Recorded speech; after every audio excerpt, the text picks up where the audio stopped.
Well, it's become a cornerstone of everyday life. Plastic. Unfortunately, they're increasingly found in landfills and, worse, the oceans.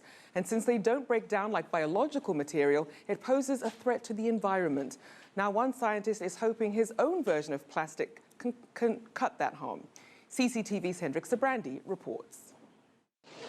I just want to say one word to you. Just one word.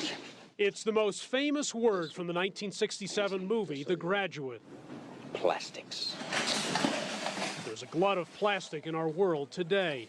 On average, each person on Earth uses more than 200 pounds of synthetic polymers or plastic each year, found in a variety of consumer products. Pretty much everything we use on a daily basis is a type of polymer. Eugene Chen, professor of chemistry at Colorado State University, says recycling ensures that some of that plastic won't go to waste, but those recycled materials cannot be recycled back to its original molecular state. Which means that once you manufacture a piece of plastic, even if you repurpose it later, you're more or less stuck with it.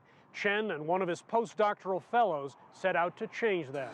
They figured out how to polymerize single molecules and then heat them for an hour at 150 degrees Celsius to convert them back to their original molecular state. So now the polymers we make can not only biorenewable, but also completely recyclable. I think it'll be viewed as a very influential piece of work. Mark Hillmeyer with the Center for Sustainable Polymers at the University of Minnesota says this new bioplastic represents a huge step forward. The idea of taking a plastic all the way back to its starting materials and then making the new pristine material again is attractive in that regard. Petroleum-based products, which are relatively cheap to make, currently dominate the plastics industry.